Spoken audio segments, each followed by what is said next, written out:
বাড়ি কোথায় বাবা? সতীহাট। তো এই ব্যাগে কি নিয়েছেন? না টাকা আদায় করতেছেন, টাকা তো হাতে করে নিচ্ছেন, আবার ব্যাগ নিচ্ছেন, তো দুইটা ব্যাগ আবার এই জন্য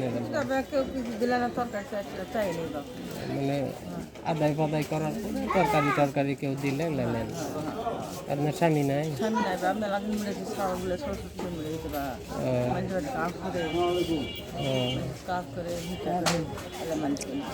জানলো বা জান, আমি ওনার সাথে একটু গল্প করেছি, আপনি জান ভিক্ষা করে কাজ করে, সত্যি কথা মাথা শুয়ে কর্ম ফলা করে কর্ম খাম। আমি সেই মানুষই বাবা, আমি এখন মরে যাবো, সত্যি কথা করে মরবো। জান বাবা, আপনারা জান আমি ওনার সাথে একটু গল্প করেছি। মিথ্যা কথা কম না বাবা, মিথ্যা কথা কম মহাপাপ। না মিথ্যা কথা বলবেন কেন? আপনার ছেলে নাই? ছেলে আছে বাবা, ঠিক আছে। ছেলে আপনাকে দেখো? ওরা কাম করে ভাত খায়, বইয়ের মাঝে কাম করে। ও মানে অভাবের সংসার, কাম না করলে তো আর হবে না। মানে কাম ভিতরে খাই বেটা। তো এই বেটা কয়টা আপনার? দুইটা। তো বেটারের মধ্যে থাকতে পারেন না? বেটারা কাম করে ভাত খায়, বউ ছিল বলো একটা মা দেখবে না? মা দেখবে, যখন করে যাবো বিজনেস সব দেখবে। এখন চলতে পারছি, দুধ জমি নাই, তাহলে বেড়ে খাওয়া লাগবে না? নিজের চেষ্টা নিজে করে খাওয়া লাগবে না?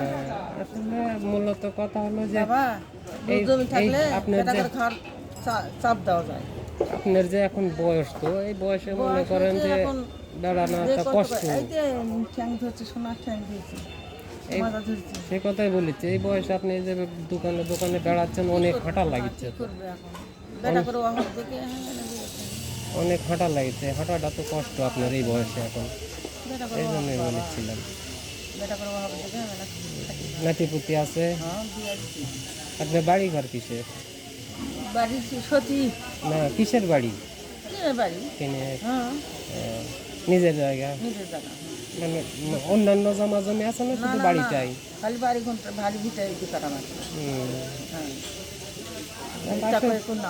আসলে আপনাদের কথা শুনি, আপনাদের কথা শুনতে আমার ভালো লাগে, তাই শুনি। আপনার সাথে যে কথা বলেছি, আপনার মন খারাপ করছেন, কষ্ট পাচ্ছেন, সময় লস হচ্ছে? আপনার সময় লস হয়ে যাচ্ছে।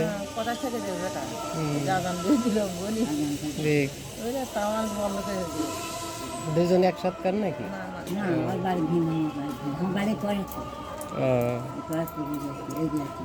আমি চাষির সাথে একটু গল্প করেছি, জান আপনি আদায় করেন।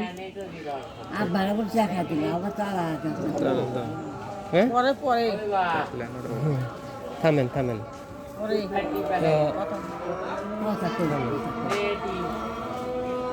তো দেখ, আপনার সাথে অনেক কথা বললাম, মন খারাপ করে না, আপনাদের সাথে কথাবার্তা বললে ভালো লাগে, তাই একটু বললাম।